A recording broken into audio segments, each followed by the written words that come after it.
If you were a misfit, the Diggs music was for you. The punk community by nature were the outsiders. The music was so frenetic and fun. They were just making stuff up and going for it. Distorted, loud, nasty. It had never occurred to me before seeing the Diggs that being afraid of the band could be a cool idea.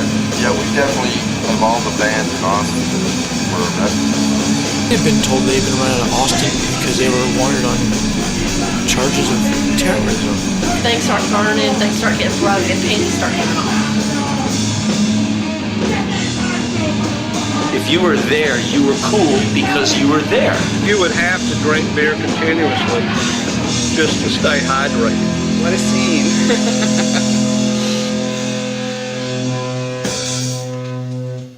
Hey, I'm Kay Hanley. I'm Greg Behrendt. And you're listening to our podcast, Rock Out with Your Doc Out. Rock Out with Your Doc Out. This is number three in a series. Three. I like our commitment. It's gone fast, right? You know, it has gone fast. I'm astounded that we've been doing this every week. Because we've been doing this every week since before these three, where we've actually talked about like our warm up to actually talking. Right. Yeah. So really, we've about like We've done this for about a little over 2 months. Right. Well, the confession is really the only reason the thing that really gets me here is knowing I'm going to see Amira and True and Mighty. That is the same for me.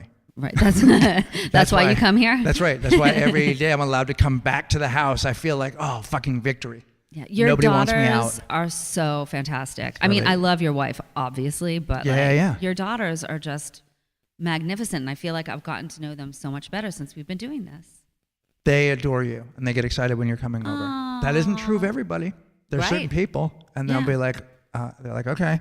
I remember there were some grown-ups in my life that I really looked forward to seeing. Yes. When I was young. Yeah. When I was a kid. Me too. And others, I'd just be like, please no. I feel like one of your kids was excited to see me. Well, yep. There's only one who's ever excited to see anybody. The other one is Henry. The other one is Henry. The other one is Henry, and I seriously feel like I know Henry's not crazy about everybody, but I feel like I'm extra. No. I'm an extra because I felt like I go. I'm always here. I feel like this is the wrong time to come to the house because it was usually when there was free time. Like I would come and go. And also it'd be like, now you have to listen to us work out some instrumental. Like I feel like maybe it's just, I don't think anyone wants to hear people work out surf music. Ever. Ever. You barely want to hear it when it's complete. You could be right about that, but I would not make that the benchmark for Henry's impatience with you being around. Right. It's Henry's actually. Gary and Justine had a theme song for Gary when he was young, when he was like 2 or 3, and it's still his theme song. It still works, and it goes, "It's hard being Henry in the morning, it's hard being Henry at night," and it goes on and so forth. It's just hard to be Henry. He's just mad. I mean, look, some people just are. Yeah. I mean, and I had a cousin who was like that for a long time, and then he just wasn't. And luckily for his edge has now been softened with like a really cool sense of humor, and he's just so devastatingly handsome. He is super handsome. It's and crazy it was weird, good looking. Which so is going to get him far in life. The when they just they're like one minute. It feels like you saw them 2 weeks ago, and they've grown like a foot. And you were at a movie, and you walked out with him. It was so quick, and I was like, okay, he's on a date. And then I was like, holy fuck, that's Henry. Like it was just like, because in my head, they stay the same size until you see him again. Like you have them. I don't have another reference point. That's how tall they were. And now they're like, he's parting his hair to the side. How'd that happen? Like it's like an adult hair part. And same with Zoe. Who I saw at a coffee shop. And I know the person I was with did I saw his eyes roll first. And he was like, thing where you're like, that girl's pretty, right? Yeah. And then I followed his gaze. And then I was like, oh, that girl is, it's fucking So, you know what I mean? Yeah, like, oh no. I got to stay indoors. I got to You not know, see people and make the wrong judgments about them. I have noticed just walking around the earth with Zoe, who's 18 now. So Yep. So it makes sense. She's a pretty girl but I've noticed over the last year walking down the street with her, like I watch people spot her and watch her walking. And so it's like this crazy thing where I can, you know, right. And a young, attractive girl. It's right. Just right. people look. They do. It's fucking weird. They do. And then you fall way back into people would have a hard time telling people I was with True. Was she by herself? I think she was. No, I was there with you. Remember I said hi? Nope. It's zero rec. I don't remember that at all. True is an astonishingly great looking person. So also super friendly. She's very self-possessed. She'll put her hand she out. just gets it. She's like engaged. She's really cool. Well, let's save this for the "Hey, our kids are so great" podcast. My God. If you hung yourself, I get it. You don't have kids. We'll tell you where you can jump ahead in the kids part in the notes. Right, exactly. To the show. Okay, so what we watched, the documentary, the rockumentary that we're reviewing this week is The Dicks from Texas. Yep. We took our dicks out. We took our dicks out separately in the privacy of our own homes. Yep, that's right. That's right. And now we've come back together to report back to you what we have just seen. Well, you said to me like we were trying to pick something, which we both realized like it's infinite. They keep making them, they keep popping up, and they're everywhere, and everyone's got a suggestion. Yeah. And music is wide and long and tall. And so you had said let's do something punk rock, and then I remembered someone had mentioned this, and I didn't. They were not on my radar completely. Like I know them a little bit because I know the second band that one of them was in, but so I had no reference point, but they were punk, and it looked like it was a pretty punk rock looking, like the aesthetic of it is. Yeah. It is a punk rock looking documentary, right? Yeah. It looks like it was all made on VHS. That's the way to put it. Right. So it's. I want you tell me what you think. Okay. So many thoughts. So many thoughts about the Dicks from Texas. The Dicks were a punk band from Austin, from like the late Austin, right? The late 70s. No, sorry, the late. So the late, like 79. 70s and 80s. Yep.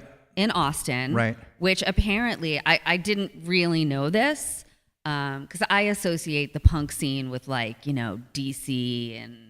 Right. New York and even Boston, San Francisco. Mm-hmm. But like Austin, I didn't really know had a punk scene. I wasn't familiar with it. So I consider myself schooled at this point. But they did. They had like a really vibrant, weird punk scene that was centered around a club called Raoul's. Right. And I really enjoyed looking at, like, I love rock posters from like the advent of Kinko's and, where people could just make their rock posters on, with pen and colored paper and just like plaster them all over town. Like that's like my favorite kind of art.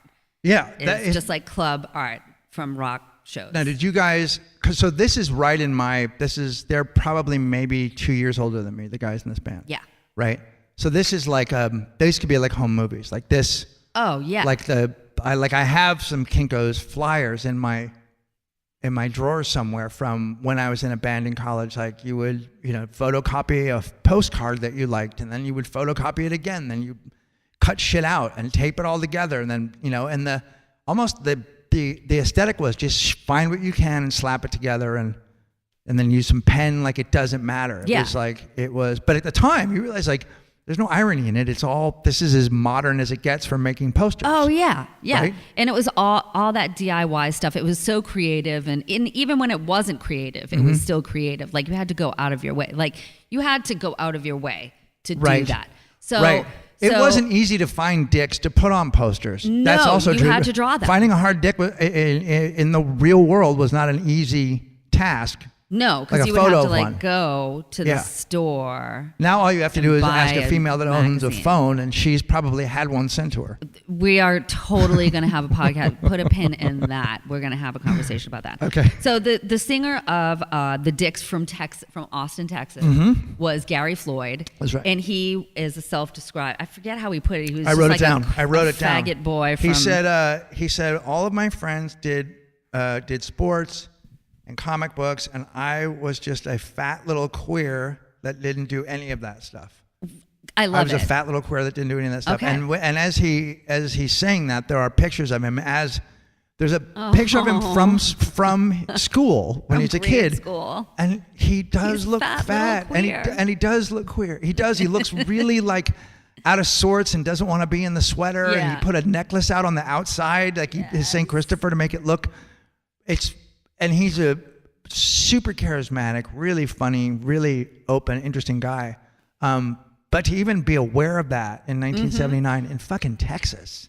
Exactly. And so I guess it's like the punk rock was sort of like the original It Gets Better ad campaign. Like if you were a kid in Austin, Texas, and you saw Gary Floyd and the Dicks in this rock band, like that would be your salvation. You would find your place in the world. 100%. Like it almost made me go, fuck, we are devolving.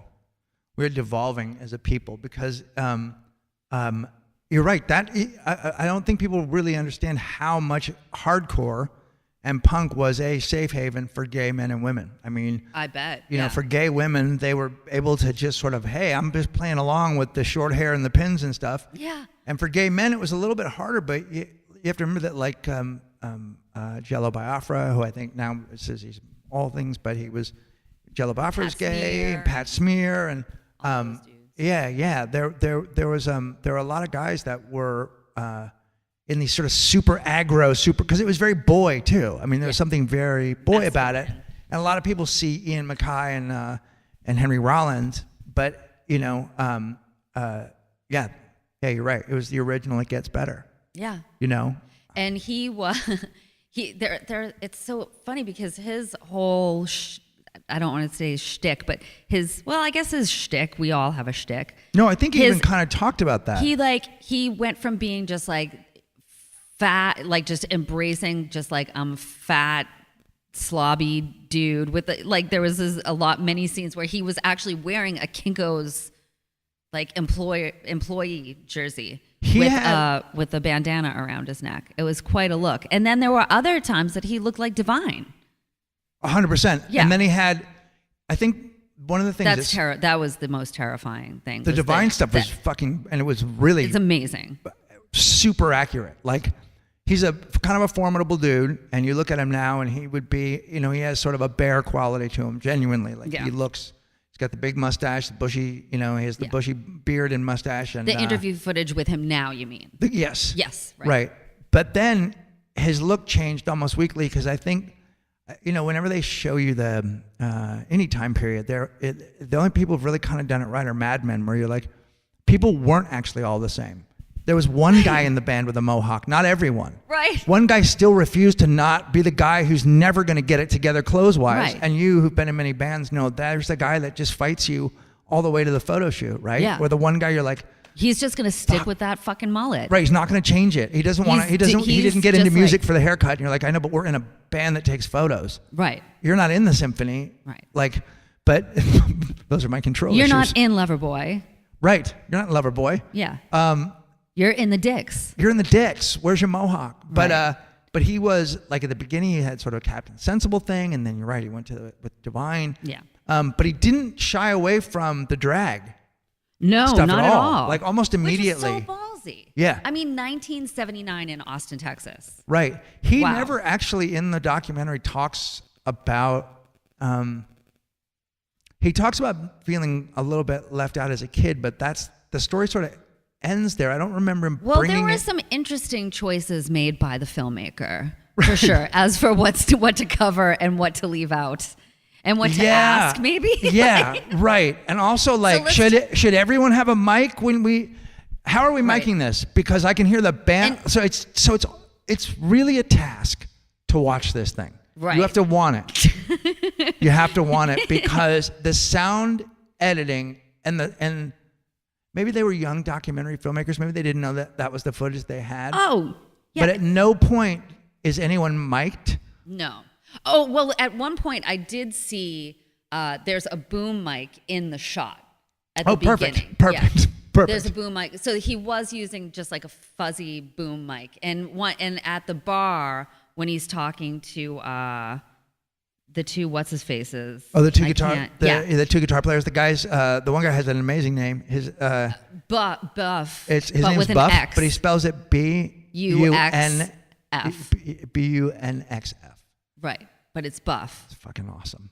That's amazing. Because I spent a lot of time looking at the word. Yeah, in what that thing. what like, does where that did say? you? Yeah. Right. So that's pretty punk. So they a lot of times when anyone was talking, they would have the music presumably by the Dicks playing in what should have been the background, but it was really in the foreground, and the background was whatever the dialogue was going. So I didn't know who was talking most of the time. Like of all the talking heads, only 4 of them were Dicks, and the other 50 were just randos from around who just happened to be in the scene, but I didn't know who the fuck any of them were. Right, or really, who their friends were. There was no context given to who they were, or like... No.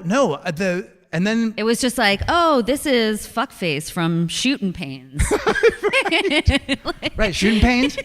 There's a band that they sort of at one point they refer to as like their sort of brother band or the band that they... Big Boys. The Big Boys. Yeah. And I went and listened to them, and they are a whole other fucking experience. They're like a soul. They're like a funk soul band. A punk. They're fucking. Oh, see, that they was are the other fucking thing. They didn't awesome. ever play Big Boys, so I couldn't figure out they why. Clearly had the rights to nobody else's music because in the background, not only are there unmiked people talking over each other, there's no understanding what the question was that was just asked. Right. It's almost like the person who shot it, and I haven't done any research, so maybe this is true.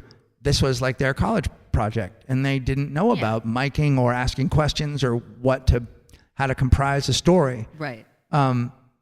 Because I kept thinking, there's a story in here worth telling. I know there is because they're way too interesting, but they never got to it. No, they didn't. At all. They didn't. And they seemed really committed to not shooting anything now.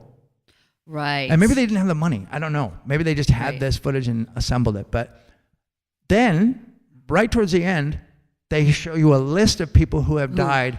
Most of them we've seen interviewed. I know, which was like so upsetting. Oh my God. Which was so Most really of their upsetting. friends have died, and there's no And it explanation doesn't about say any of them. why or how.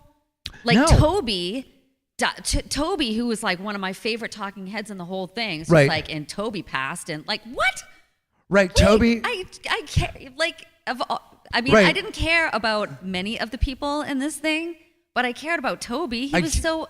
Wait, no, What which one was Toby? Which one's Toby? He was like the really twinky. He was like Oh, such right. the twink. But But my he God. looked like he looked like a college professor until he started talking, and then he was just like Twinksville. So if you listen to Shittown, have you heard Shittown? No. That's the serial.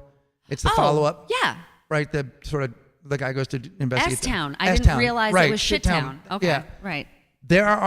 So what's interesting about this is that subculture in the South, or that kind of person who is specifically from the South, hyper intelligent, whose homosexuality has been shoved way down into that then finally bursts out and so this cat that you're talking about, Toby, is a documentary on his own, just talking, but he has some tics and some things that he's clearly methed out at some point. Yes, that's possible. Yeah, or something. There's something off. But his storytelling, his way of being, is very similar to the guy from Shittown. Like he has that hyper intelligent, but then at the same time completely inarticulate, but then wildly aware, all in one moment kind of thing. Yeah, right. But I didn't even get his name. I did not get his name or what he's dead. dead. I hate to say, anyone you fall for, you know who else is dead? Is the one, the pretty Latina woman who was apparently his best who friend. was like drinking Bud Lights the whole time, who was with the other dude. Right. Who I like- don't know who they were or why they were there. Oh, no, she was in Torn Panties. Right, which was... Can we also... Yeah. No, go ahead. I'm sorry. No. Go ahead. I think I you're going to was say going the to same thing. say, I just wanted to go through a list of some of the names of the other bands, which was just like, I want to... Yes. I mean, the other bands' names were like, that was worth the price of admission. So Shootin' Pains. Right. Shootin' Pains. Torn Panties. Torn Panties. They were being interviewed in a bed the whole Right. time. Right. That was crazy. The Perverted Popes. Yep. Squirt in the Jism. Squirt in the Jism. Yep. And then my favorite, Sharon Tate's Baby. Sharon Tate's Baby. There was also Yeah. Billy Problem and Girl Problem. Billy Problem and the Boy Problems. Okay. And I think he was that handsome kind of together guy that they were interviewing who's wearing, I feel like he's wearing like a rugby union Okay. sweatshirt. Right. I didn't know who that no guy name, was either. No point of contact. He was like the first guy in the thing. It seems like this was made for someone's birthday party. Yeah. Right? Or a wake. Maybe it was a wake for one of the 20 dead people. And also, why are they all dead? Why and is if this, everyone dead? why isn't And this why a not true? tell us? Maybe we pass this on to Karen Kilgariff and they find out there's a true crime element to this because because everyone died, right now, according to us, pretty mysteriously. Like it's very mysterious. The guy whose death, so their original guitar player, it sounds like drank himself to death. It sounds like alcoholism. Yeah. But we're still guessing. Well, I actually went and looked it up. Oh, okay. Because they did allude to that. Was he Mark? What was his name? He was also Gary. I think he was also Gary. Or was he Glenn? Glenn. He was Glenn. He was Glenn. Yeah. Yeah. Glenn was well. He looked like a criminal. He looked like a criminal. He looked like trouble. He looked like if you. He was just so Fast Times at Ridgemont High. If you said what happened to Glenn, it would, without even thinking, you go, he drinks himself to death. Yes. Number one answer on the board. Yep. You got it because you could win. see it. When they came to see him, he was just jaundiced. Right. Right. The color of And then he shit and then he's kind of in a coma, but he shits the bed. That's the woman's anecdote. Right. That woman might be dead too. Wow. She might be dead too. I don't know. The way she told the story about his final moments was it was an interesting choice.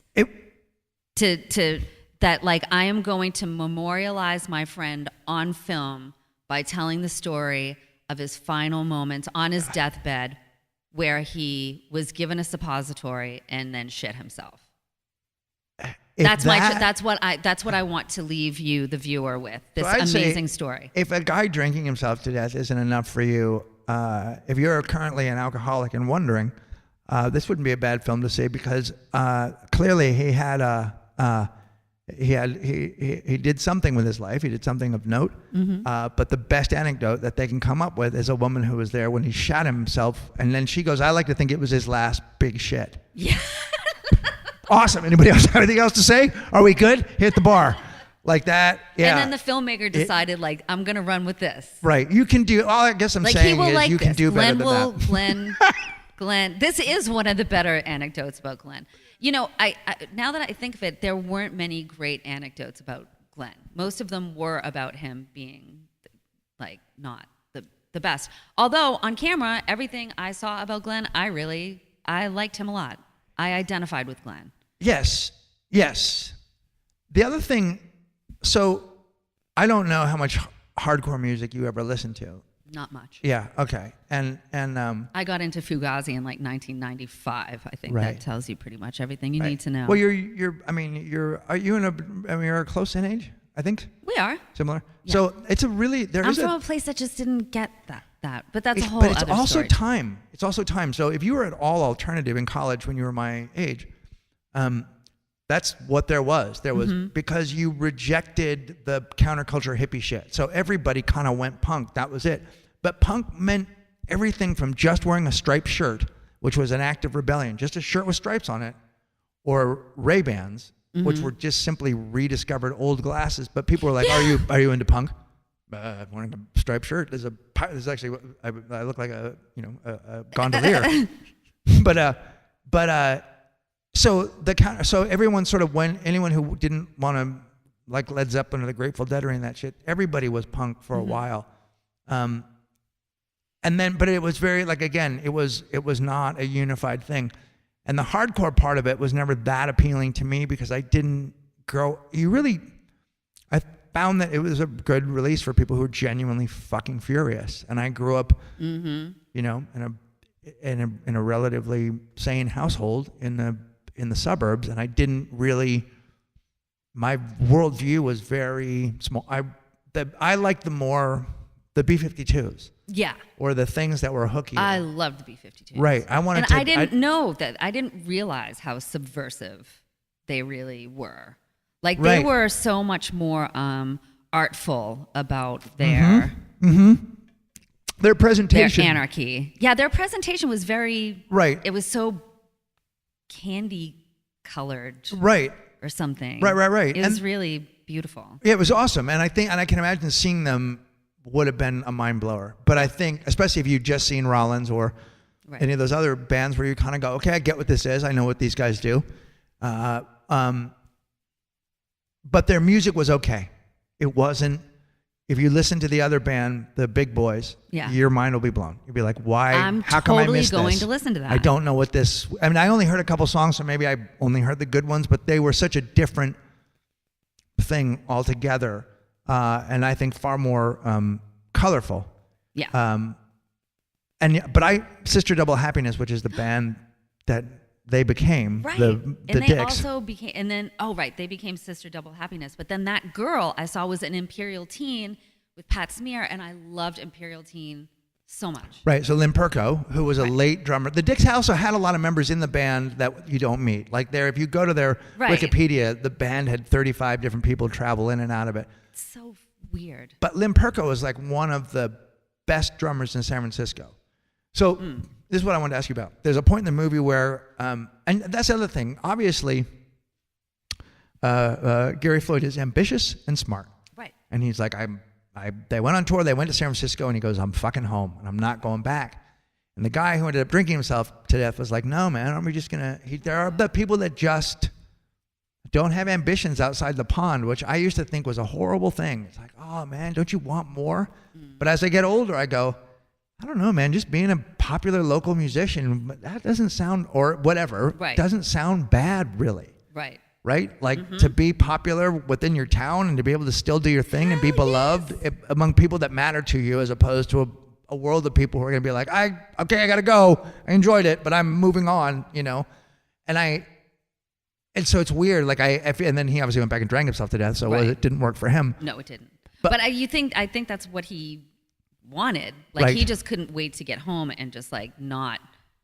But did you want to leave Boston? No, I never wanted to leave Boston. I never thought you never I would did ever leave Boston. And nobody really had to then as a band. If there was a scene, or did you? There was a scene. No, but in Boston, because I'm sure it was the same in Austin.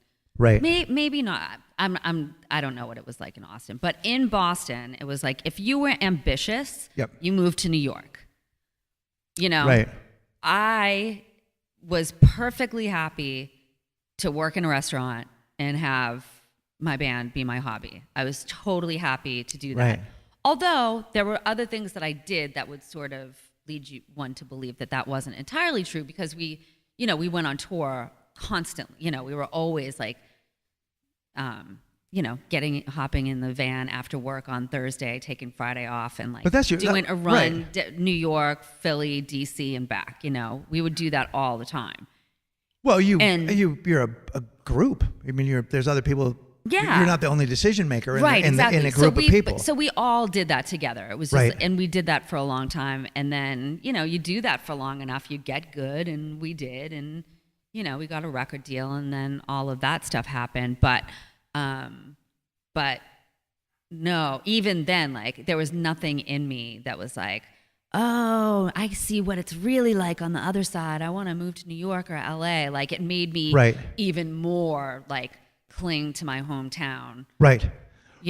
Traveling the world made me and like living on the road and living that life and doing that thing Yeah. made me even more tethered to the idea of Boston. I'm always disappointed when I read about somebody and find out they live here now, like when they were from somewhere else. And I don't know why, because that's where I live.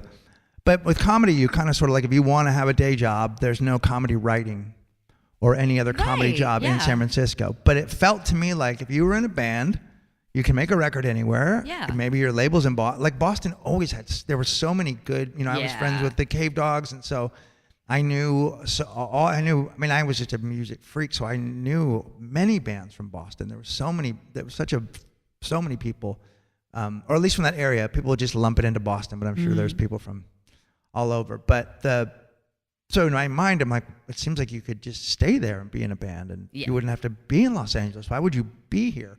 But then you realize being in a band's not everything. There's other work to be had. Sometimes you just need to go somewhere to make it feel like you're moving, like you're changing your thing. Yeah. Well, once I decided to not be in a band anymore, it made a lot more sense to move out here if I wanted to stay in music, which by then, by the time we moved here. Right. And it all changed. Yeah. Right. Yeah. And so now I'm on like an extended business trip that has lasted almost 15 years so far. That's so weird when you... I've been here longer than I've been, or maybe about the same as I lived in Northern California. Oh my God. That's crazy. And because I started coming here... Your children are... You have LA kids. Your kids grew up in LA. My kids have grown up in LA. I was telling someone the other day, I was like, I have to let go of this idea that I'm leaving because that doesn't make for a safe... Like, they'll be like, why are we... Is this not good? And also, I think it's just the Dodgers and it's literally those things make me go, I can't give myself to this place. I grew up with just like I would imagine how anybody indoctrinated into any cult grows up, where you're like, the Giants aren't great, but fuck the Dodgers. Fuck them. My kids came home. I remember I told with Michael Dodger this. They came home with Dodger caps. I was like, it was like they walked in with Nazi uniforms on. I was like, what the fuck is that Dodger blue doing in the house? Get it off. And then I went, they're from here. Why don't you go? You leave. You leave and take them to a Dodger game. Then take them to see the Lakers and take them to, and let them make their own decision. Experience. And because they can't go see no one can go see the 49ers now, but they can't go see the Giants. The Giants are, what? They're beautiful. Once they got rid of Barry Bonds and they removed that cancer, and then they became. But the Dodgers are pretty exciting. I'm a dyed-in-the-wool Red Sox fan. Right. Like ride or die. Right. But that's in a whole other league, so you can like any team you want over here. If my kids came home with, say, like a Yankees cap on, I'd be like, you need to leave. You got to go home. You need to leave. Yeah, it's just where you're from and what I mean, I wouldn't make them leave forever. Like, go leave and take off the cap and throw it away and never bring it back. You can come back here, but just like not with that fucking cap. Right. And so it's that thing of like, and yet I have it's weird. I don't know that I necessarily have, like I feel like I have roots here. Like I don't really I feel like I could leave here, but I don't want to go back to San Francisco. I mean, I love my father and he's up there, but I like, that's convenient for me to say, because I couldn't afford to go live there if I wanted to. Oh my God, it's so crazy. It's insane. We just drove up. You know what? We're totally off the subject of the dicks. And, Gary went there and he loved it, and it made total sense for him to go to San Francisco at that time period. Right. Because there was a great punk scene there, but also the gays. San Francisco hates everything about itself, and it won't let anything to succeed, and anything that's ever succeeded that's from San Francisco is not actually from there. Like Chris Isaac and Metallica and Green Day and all that stuff. None of them are from the city. Yeah. But being gay is something San Francisco takes huge, huge pride in.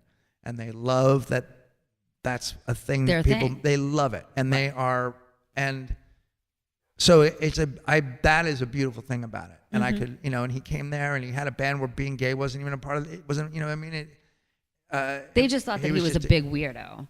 He was just a big weirdo, yeah. Right. And a cool singer, and they were a cool band. I saw him open for Nirvana, the first Nirvana show. You did not. Sister Double Happiness. You saw the Dicks? Oh, no, not the Dicks. No, Sister Double Happiness. You saw Sister Double, right. Yeah, I never saw the Dicks. But I feel like I could have, because I saw a lot of shows around that time with the other bands from the, but you saw Gary Floyd in a band? Yeah, I saw them with That's the Dicks so and Limperco. amazing. Yeah, when it was them and L7 Wow. and Nirvana. Nirvana was just Wow. Was that at like maybe- the Fillmore kind of It thing? was or at was the it- Warfield. Oh. I don't At the know. Warfield.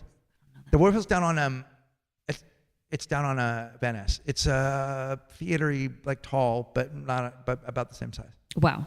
That's so cool that you saw them. Because I'm really into, I think as you were saying earlier, this documentary was just it was so not pro, dude. But No. but what it did manage to do was impart the sheer awesomeness of Gary Floyd and like how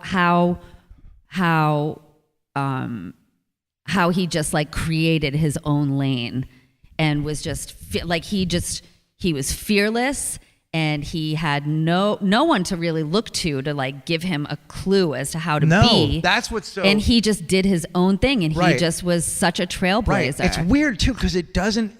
Some of the things that we're talking about, like the wearing dresses or looking like Divine, it could be camp. It doesn't. It looks menacing or He funny. looks fucking he looks scary. fucking cool as shit. He Like, looks. He really it's does. terrifying. Yeah. You like. The combination of him and just like there is nothing contrived about it. Like No, it is a that's what's bunch so- of it's like a couple of ex-convict looking dudes and him. Right. And it is so, and someone even said that like it's just like a bunch of like guys that look like they just got out of prison. They look like they were much older than everybody else in the scene. Right. And then him. And him. And it's like it's so authentic and so like just jarring.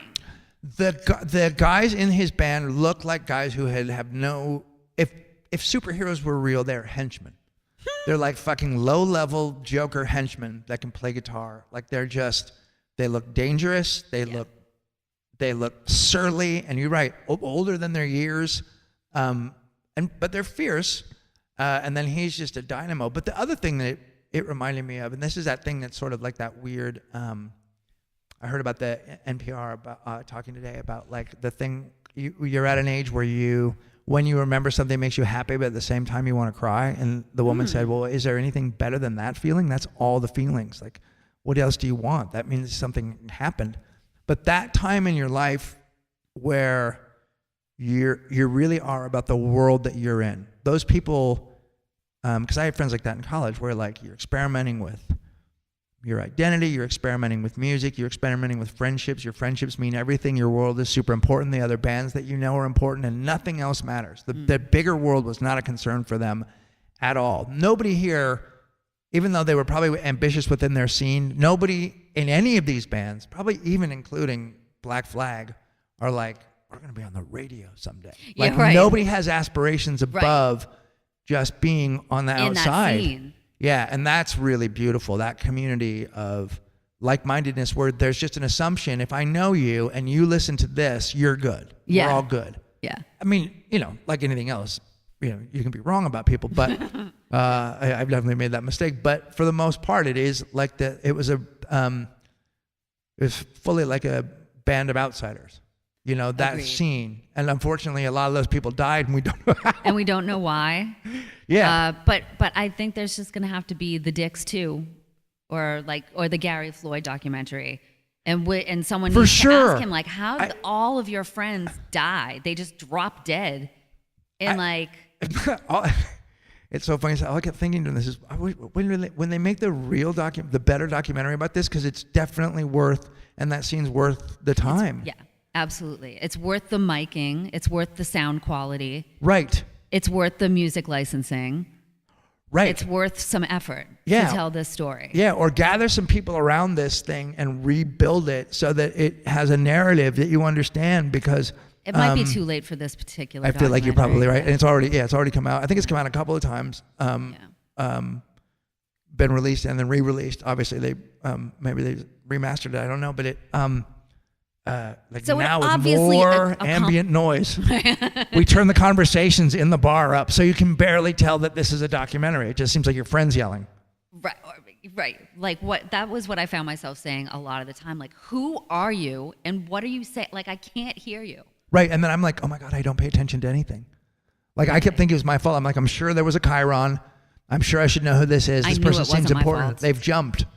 And really there's little about the music. But if you like punk rock. It was only Dick's music. Right. That's so funny. In the background. All the time. Never stops. It's All just the like it's time. always on. It's like when you go record shopping and then like Yeah. that punk music's on the entire time and it's vaguely. Is that the same band? I don't know. You know, maybe. right. It's just how much they spent on the recording. But if you like punk, if you love that era of punk rock, it's worth it because it's like you got to dig. You got to go in it and dig yourself, and you'll find nuggets and shit that you dig. Yeah, I mean, you will. There's so much compelling stuff in this as a documentary, as like a work of filmmaking Or entertainment. I mean, it's. I give it 1 tough null out of 5. But as for like the story itself, just who these people are, for just pure entertainment value, I'll give it 3 out of 5. Yeah, it left me wanting so much more. So it accomplished something. I want to give Gary Floyd 5 tough nulls. Oh, 5 tough nulls as a person, easily, as a guy. Everything but else when you could hear what he's saying, because half the time I couldn't hear what he was saying either. Yes. And I did find when I jumped to Sister Double Happiness, I longed for the sound of the Dicks because there was something like, I don't know that getting better is always good.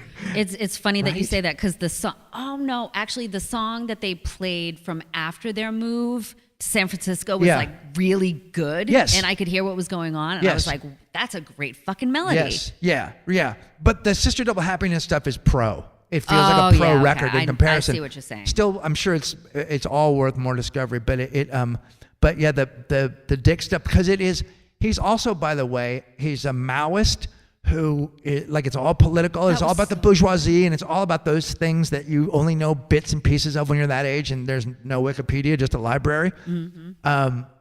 So there's all those tropes that it's too late to get into, but it's really. Again, if you're a fan of hardcore, it's worth the time. Absolutely. If you like filmmaking, you'll spot Ian MacKaye, you'll spot Henry Rollins. Right. There's some Minor Threat action in there. Right. And they were opening for Minor Threat. Right. That was crazy. Yeah. And they and also it's a really good if you're making your own film about the time period, it's an incredible document of the time period. Just the way people look naturally, the way that, like if I was going to shoot a movie about any punk scene, I would use this documentary as like, look, most of the guys here have long hair, but they're at the punk show because they don't know yet. And and that's not about the haircut. Right. Okay. So 2 for me, 2 tough nulls. Yeah. I'm going to say in aggregate, when I combine scores of the 1 and the 3, 2's the average. Yeah, and you gotta 2 tough nulls. 2 tough nulls, because there's just there's so much out there. I feel like I wouldn't want to. There may be a better documentary out there to watch. Yeah. But we'll find if there is. We are going to find it. And so, if you have any stories, if you know anything about the Dicks, if you have your own opinions about this stuff, if you think the movie was fantastic, like we don't take any of this personally, because we're right. So, but hit us up. And also, when you listen to our podcast, go review it on iTunes. Like it, star it, review it. Unless you hate it, then just keep it to yourself. Yeah, definitely, right? Yeah. Just help us out. We really only need the help. We get it. If you don't like it, we all feel differently. Move on. Lots of other podcasts. Because not that many people know about our podcast. No. So they don't. They don't. Do you have any dates or anything you want to talk about? Because we should mention that too. We've got some Clio dates in the fall, but and also I'm not sure when this is coming out, but there's Josie and the Pussycats. There is a screening of the and a Q&A with the directors, the amazing Deb Kaplan and Harry Elfont. Yeah. Rachel Lee Cook is going to be there, and Gabriel Mann. And then for the first time ever, we are going to be playing the songs from the soundtrack. And all of this is to support the vinyl reissue of the Josie and the Pussycats soundtrack. And that is on September 26th at the Ace Theater in Los Angeles. This thing is a head of steam in the zeitgeist that's like It's crazy. It's super cool. And in that band is you and Michael and Dave Gibbs. And Jason Sutter. And Jason, all the original. Jason Sutter, not Stacy. Jason Sutter. No, Jason Sutter was the guitar player was the drummer on the Josie stuff. He's super good. He's so great. He's super good. Yeah, he's out with Cher right now. Oh, Cher from last week's. Right. It all comes back. And I'm opening for Grantley. You are? Phillips on, I think it's the same night. I think it's the 26th or the 27th. I can't remember. It's a Saturday night. Oh, okay. No, the 26th of September?